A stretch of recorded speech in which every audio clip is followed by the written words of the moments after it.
Topic po natin, 20 best foods na dapat kainin ng senior. Okay, ito yung mga dapat kainin pag tumatanda. Pero kahit bata, di ba, pwede naman kumain nito. Pero syempre pag senior na, focus na tayo sa mga long life tips natin. Nung isang araw, gumawa ko ng video yung mga bawal kainin.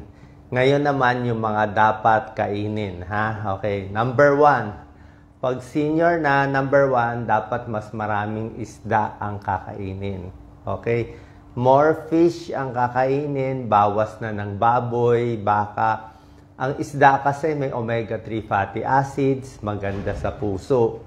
Okay? Hindi lang puso maganda, sa cholesterol, pwede rin. At yung mga may palpitasyon, pwede rin. Nakakatulong din sa palpitasyon ng omega-3 fatty acids ng isda. Kahit anong isda, pwedeng sardinas, pwedeng tuna, pwedeng bangus, yung may pera, pwedeng salmon, lahat to may tulong. Number 2, pwede kumain ng manok. Okay? Lalo na yung, siguro yung pecho, yung breast, pwede. O pwede naman may balat konti, medyo fatty lang yung balat. Pero at least yung manok better. Pero ang gusto natin sa manok, wag naman fried chicken lagi. Kasi kung fried chicken na may breading, mamantika pa rin. Maganda sa manok yung mga roasted, inasal o nilagang manok. Pwede rin yan, nasabaw. Bukod sa manok, yung mga ibang healthy, yung mga turkey, yung mga low sodium. Ang maganda sa chicken kasi may protina. Pampalakas ng muscle, pagbigay ng energy. Pwede yan sa may edad. Number 3. Pwede ang mga tofu, mga tokwa, okay lang yan. Kasi mga tofu, tokwa, protein yan eh. May protein din siya eh. Imbis na puro baboy, baka kinakain, yung tokwa and tofu, yan ang mga veggie meat eh, protein replacement. Less fat pa yan. Number 4, magugustuhan nyo to, itlog. Okay, kahit senior pwede itlog. Pero syempre sa itlog, mas gusto natin egg white. Okay? Ang mga doktor, ang basta may sakit sa katawan, may liver problem, egg white. Puro egg white ang binibigay. Bakit egg white? Mataas sa protein ang egg white. Okay? Tsaka ang itlog, actually pwede rin naman yung egg yolk eh. Kahit medyo mataas sa cholesterol. Ang recommended siguro hanggang 1 egg in a day pwede. Isang itlog sa isang araw. Kung bibilangin mo sa isang linggo, mga 7 itlog, 7 eggs in a week yan. Kahit may konting sakit sa puso, pwede na yan. 1 egg a day lang naman. Depende rin sa luto, imbis na fried egg, pwede rin naman hard-boiled egg. Di ba? Huwag lang yung medyo malasado. Ayaw natin yung pag malasado kasi baka mamaya may bacteria, may salmonella. Mas luto konti yung gitna, pwede. So itlog, napakaganda. Mataas sa protina. Ang itlog may vitamin D. Vitamin D is as in dog. Bihira lang yung may vitamin D na pagkain. Meron ding choline. Ang choline para sa utak nasa itlog din. So, mura pa ang itlog, di ba? So, kompleto siya. Pag wala kayong pera, pambili ng mga mamahaling karne, itlog na lang pwede yan, pampalakas. Number 5, pwede kumain ng mani. Kasoy, peanut, walnut, almond, kasoy, lahat yan pwede. Basta yung mani, meron mga binibenta ngayon yung mga unsalted eh. Yung walang asin, walang mantika, mani lang. Yun talaga maganda. Tapos, mga 30 grams lang, mga konti lang, isang dakot lang ganyang maliit lang. Pwede na yan for the day. Ang maganda sa mani, talagang concentrated siya. Punong-puno siya ng minerals, ng protein, marami siyang sustansya. Yung mani na walang asin, walang mantika, okay din yan sa puso, okay din sa cholesterol, pati sa diabetes, nakaka-prevent din yan. So maganda yan. Kahit buto ng kalabasa, maganda rin yung buto ng kalabasa, basta konti lang. Ang babantay lang natin sa mani, wag lang yung luma o baka yung sira na, kasi pag nainitan, ayaw natin. Meron kasing nagmo-molds nag-aamag, ayaw natin yun. Number 6, pwede nyo kainin strawberry. Sa mga prutas, sa Baguio, mura ang strawberry. Napakaganda ng strawberry kasi Ang strawberry and other berries, wala tayong ibang berries dito, yung mga blueberry, cranberry. Pero ang strawberry, anti-cancer siya. May anti-cancer property, may antioxidant ang strawberry, may fiber, may vitamin C, at mababa siya sa calories. Like sa Baguio, pag ang strawberry doon, hindi mo nalalagyan, matamis na siya. Yun talaga healthy. Number 7, pwede mo kainin ito, pampahaba ng buhay. Mansanas, apple. Okay? Apple, very healthy. Kaya nga sinabi, an apple a day keeps the doctor away. Mansanas, bakit? Low calorie. Kung gusto mo ng pampapayat na prutas, mansanas. Para sa diabetes, mansanas din. Ang baba ng glycemic index ng mansanas. Pag gutom ka, magmansanas ka. Pag stress ka, amuyin mo lang yung apple. Apple smell, apple scent, pamparelax. Pag nagpa-panic attack, mag-amoy ng apple.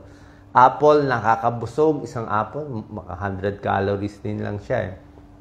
So, maganda siya. Pears, pwede rin. Apple, tapos yung balat ng apple, hugasan lang maigi. Pwede mo kainin konti nung balat. Kasi nasa balat yung fiber, yung pectin. Good for digestion, anti-inflammation, good for the heart. Ang baba lang ng sugar niya. So, hindi ko sinasabi apple juice. Apple juice, matamis na yon, may asukal na yun. Apple mismo. Diba? Actually, saging din pwede. Pero yung saging, wag lang masyado marami. Mga 1 to 2 bananas lang. Tapos, wag din yung overripe. Wag din yung sobrang tamis. So, konti lang ang prutas kasi ng mga okay. Apple, pears, saging. Oranges, pwede rin. Yung mga natin, citrus fruits. Orange, dalandan, suha, lemon, calamansi. Kaya lang, pag ginawa mong calamansi juice, lalagyan pa sukal, matamis. Pero orange mismo, dalandan, pongkam, maganda yan. Vitamin C, super ganda. Bibili ka pa nga ng tablet ng vitamin C. Ito, kakain ka na lang ng orange, parang uminom ka na ng 1 tablet ng vitamin C. Ang taas ng vitamin C ng orange mismo, lalo na may pulp, yung balat, pag kinain mo, may fiber yon, maganda. Yung fiber ng mga prutas, pampababa ng cholesterol. High fiber, high potassium. Pinapawisan, di ba? Low potassium, deadly, nakamamatay. At yung apple, may polyphenol. Polyphenol sa apple, orange, marami din. Good for the skin, immune system, ang orange kasi vitamin C, di ba? Para hindi magkasakit, hindi magkasipon. Number 9, nakakalimutan nyo na prutas to, avocado. Avocado, fatty siya, pero healthy fats ang avocado. Meron siyang monounsaturated fats. Good fats siya, kaya fatty pero napakasarap. Para makain, siguro konting-konting asukal lang, konting-konting matamis lang, pero avocado mismo maganda. Although high calorie siya, high calorie pero very healthy yan. Maganda sa puso, vitamin, minerals, good fats. Monounsaturated fat. Hindi ko sinabi itong mga pagkain only na lahat kakainin mo. Avocado siguro isang slice. Okay na yan. Number 10, ito ang dapat mong araw-arawin. Number 10, ito, pampahaba ng buhay. Itong number 10, green leafy vegetables. Lahat ng gulay, lahat ng talbos, di ba, meron tayo. Marami, kahit yung sa ampalaya, kangkong, spinach, di ba? Meron naman mga mura dyan. Broccoli, pechay. Pwede na pechay. O kung gusto mo, spinach. May iba, lettuce. Pangmayaman, mga kale, di ba? So, lahat ng green leafy vegetable, nakita nila, pag kumain ka ng gulay, dapat sang araw, 2 tasa. 2 tasa sa ordinaryong tao. Kung malaking tao ka, lalaki, 3 tasa. 3 tasang gulay every day. Huwag lang mamantika, huwag mo na lagyan ng maraming taba na sahog. Basta gulay lang. Lagyan mo bawang, kamatis, sibuyas. Okay na yon. So, green leafy vegetables, pampahaba ng buhay. Green leafy vegetables, sa pag-aaral, bawas cancer. Halos lahat ng cancer na babawasan niya. Cancer sa bituka, cancer sa tiyan, cancer lahat. Kung marami kang bisyo, naninigarilyo, uminom ng alak, kumain ka maraming gulay, baka makontra konti. ang bad effects ng sigarilyo at alak. Green leafy vegetables, pampapayat. Busog ka pampapayat. At pampababa ng diabetes. Hindi ka magkaka-diabetes kasi ang green leafy vegetables, siya siguro ang number 1 na pagkain pang diabetes. Bakit siya number 1 sa diabetes? Ang mga gulay, pechay, ampalaya, ganyan. Pati okra. Diba sa diabetes, ampalaya and okra may tulong Ampalaya may component siya na para din sa diabetes. May special component siya. So, bakit siya number 1 sa diabetes? Number 1 na maganda ang green leafy vegetables kasi mababa ang glycemic index niya. Glycemic index, ito yung number na nagsasabi gaano kabilis ma-absorb ang sugar sa katawan para tumaas yung blood sugar mo. So pag ang glycemic index mo 100, sobra taas yan. Glycemic index mo 15, maganda yan. 50 sa gitna, balance lang yon.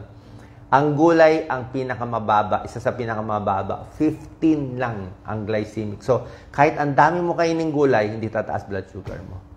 Ang pampataas talaga yung mga kanin, soft drinks, tinapay, donut, yun talaga, shoot up ka agad. Number 11, broccoli, cauliflower. Oo, bakit mahal ang broccoli? Cauliflower, a little less, no? Ang tawag dito, cruciferous vegetables. Ang inaral ko dito sa broccoli, anti-cancer siya. Top siya. Parang mga superfoods to na pang anti-cancer. Strawberry, broccoli, yan talaga. May mga pag-aaral sa Amerika yan. Department of Agriculture, less cancer. Kaya pag nakakita kayo ng broccoli o strawberry, kainin nyo. Kasi anti-cancer yan. Oo. Medyo mahal lang nga. Diba? Fiber, vitamins, antioxidants. Number 12, magandang kainin sa senior. Actually, sa lahat ng tao to, hindi naman pang senior Pero sa senior kasi, dapat ito ka na kasi. Kasi gusto mo na mababuhay mo Pero pag teenager ka, gusto mo pa kumain, gusto mo pa magbara konti yung ugat mo, di pwede ka muna lahat ng gusto mong fast food. Pero kung bata ka pa, gusto mo na rin healthy, okay na to. Number 12, carrots. Ako nga, almost every day uminom ako carrot. Carrot juice, carrots. Bakit maganda ang carrots? Kita mo naman yung kulay ng carrots. Very orange. Ang ganda ng kulay ng carrots. May beta-carotene ang carrots para sa mata. Diba? Bababa bad cholesterol mo. Diba yung mga may cancer? Yung mga may cancer, carrots ng carrots. Actually, pag may cancer na, medyo hindi na effective yung mga juicing natin. Pwede pa rin. Pero pinakamaganda tong mga juicing natin with carrot juice, apple carrot juice, yung wala pang cancer, yung wala pang sakit. Bago pa umabot sa cancer, umiinom na nito o kumakain na nitong carrots, prutas at strawberry para makaprevent siya sa breast cancer. Yung carrots binibigay. Number 13, pwede beans. Beans. Yung mga munggo, pwede yan. Diba? Munggo. Munggo, talbos ng ampalaya, napakaganda, healthy, mura pa. Diba? Pang mahirap na high fiber, high protein. Diba? Biro mo, beans lang may protein ka. Diba? Na hindi ka na kailangan kumain ng baboy, baka. So, vegetable protein, may vitamins. So, beans, munggo, pwede. Kahit may arthritis, wag matakot, 1 cup lang, pwede yan, beans. Number 14, sweet potato, kamote, di ba? Bakit natin sinasabi pag bagsak sa school kamote? Hindi, maganda ang kamote. Ang kamote, kita mo ang kulay niya, yellow, di ba? Minsan may pagka-orange ang kamote. Ang ginawa ng Diyos, basta makulay, masustansya. Makulay yung kamote, yung carrots, makulay. Pwede yan. May fiber, may vitamins, maganda sa digestion, maganda sa baga ang kamote. Good for the lungs. Number 15, superfood din to, kamatis. Ako, kamatis. Sobrang health. Kamatis, di ba? Bakit? Antioxidant, lycopene. Di ba? Sa ketchup. Ang problema ko lang sa ketchup, ang problema sa ketchup kasi maalat Very salty. Kaya yung mga may kidney problem, bawal ang ketchup. Maalat siya, hindi mo lang alam. Ang daming salt, minsan pa may sweet blend, maraming sugar. Pero healthy naman, pero mas healthy yung kamatis mismo. Pag tomato sauce kasi nahaluan na ng mga dagdag. Pero yung kamatis mismo, lagyan mo ng konting mga sibuyas, lagyan mo konting asukal, konting patis. Konti-konti lang. Yan, favorite natin yung kamatis eh. Hindi pwede maraming patis. Kamatis para sa puso, lycopene, antioxidant. Diba? Carrots, kamatis sa mata, maganda rin. Okay? Huwag kakalimutan to. Number 16, whole grain. Yung mga high fiber, mga oatmeal. Pampababa ng cholesterol, oatmeal. Brown rice, pwede naman white rice gusto mo. Wheat bread, pwede mo white bread. Minsan kasi hindi tayo sanay sa brown rice, wheat bread. Mais, konti-konti. Pwede naman, oo. Pero itong mga whole grain, brown rice, wheat bread, oatmeal, pwede sa cholesterol, pambababa ng diabetes. Yan, yung mga may tulong dyan. Number 17, low-fat milk. Kung gatas, low-fat na lang, di ba? Kasi healthy ang gatas eh. Pero kung takot ka tumaba, doon na tayo sa low-fat, lalo na pag senior na tayo. Iwas tayo sa gatas na maraming halo yung mga... Marami kasing gatas na flavored yung nilagyan na strawberry, ang daming asukal, alanganin tayo doon. Number 18, yogurt. Okay? Yogurt, healthy, pero wag yung yogurt na maraming flavored yogurt, matatamis. Tingnan nyo rin, yung mga plain yogurt lang, yung medyo maasim-asim, yun na mas maganda. Number 19, tsaa. Lahat na inumin mo, tsaa, green tea, herbal tea, chamomile tea, chrysanthemum tea. Tsaa, kita mo sa Japan, 'di ba? Puro tsaa, mainit. 'Di ba? Mainit na tsaa. Antioxidant, green tea, anti-cancer, pamparelax, chamomile tea, relax, pampatulog, tsaa. Yan ang habit sa hapon. Tayo sa hapon ano kinakain? Dito sa kababayan natin sa probinsya sa hapon soft drinks, 'di ba? Puro soft drinks, ang litro, chicheria, yan ang merienda, o biko. Kaya diabetic tayo. Soft drinks, diabetic, abutin. Mga kakanin, diabetic, chicheria, diabetic, high blood. Sa ibang bansa, kita mo, anong merienda nila? Tsaa. Diba? Tsaa, konting mga matatamis, malilit lang, pero more tsaa sila. Number 20, last, the most important, tubig. Diba? Dapat maraming tubig. 8 hanggang 10 baso. Pag senior, siguro pwede mga 8 baso. Hindi ko nahahabulin yung 12 glasses unless lagi na initan ng senior.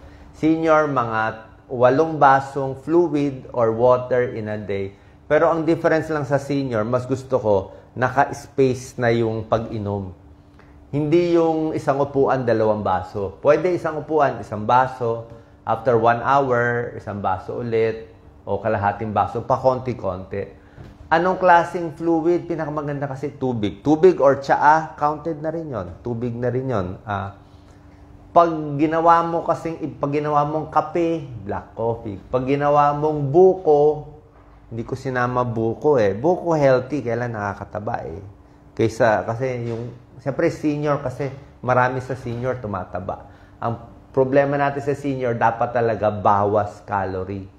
Ayaw mo tumaba ang senior. Kasi siyempre senior, masakit na ang buto. May arthritis na, mahina na. So, ayaw natin yon. So, ito yung mga healthy foods na, kita nyo, ang dami pwede kainin. No? Yan, isda, gulay, tofu, itlog, mani, strawberry, apple, orange, lahat ng klaseng gulay, broccoli, carrot, kamote, kamatis, di ba? Yogurt, tsaa. So, ano yung bawal? Okay? Yung bawal, alam nyo na yung bawal, lahat na maalat, bawal. Sobrang tamis, di ba? Wala akong binanggit na cake, wala akong binanggit na pastry, o croissant, wala akong binanggit na mga cookie, na mga matatamis, wala akong binanggit na taba ng baboy o pork chop, wala akong binanggit na alcohol, lahat ng mga bad alcohol, sobrang kape pwede siguro 2 cups. Wag lang naman 6 cups. Bawal ang hilaw Hilaw bawal. Ayan. Bawal ang hilaw na karne, Basta may dugo-dugo, lutuin nyo, hiwain nyo. Bawal ang may dugo-dugo, lalo na sa senior. Kasi pag ang senior nagtae, delikado. Pag kayo, 30 years old, nagtae, mabubuhay naman kayo. Pero pag senior nagtae, delikado. Baka maubusan ng tubig sa katawan. Mas mahina kasi katawan. Bawal din yung madidikit sa senior, madidikit. So bago pala kumain, inom muna ng 2 lagok ng tubig. Very important. Senior, mahirap na lumunok. Senior, madalas na masamid. Bakit? Umihina dito eh. Mahina. Ang senior, mas konti ang laway. Mas konti ang laway ng senior. Kaya kita mo, laging dry mouth. Kasi nga, tumatanda eh. So, dapat inom muna 1, 2 basong tubig. Lagok muna para madulas dito bago kumain ng madidikit. Kasi baka magbara. Tsaka pagkain, mas maliliit ang hiwa. Ha? Mas dahan-dahan, hindi pwede lalamon ng marami, hindi na tayo bata, kakain ka ng marami, baka mabangungot tayo. Okay? Yung mga spicy, masyado, iwas na. Mamantika, mas spicy, yan yung mga pambatang pagkain, iwas na. Doon na tayo sa mga lugaw-lugaw, sabaw-sabaw, mas healthy na kakainin. Diba? Parang sa Japan, tapos pa konti-konti lang. Okay? Sana po nakatulong to. Yung mga dapat kainin ng senior, at nabanggit ko rin konti, meron akong another video na gawa na nung isang araw, yung mga bawal kainin ng senior.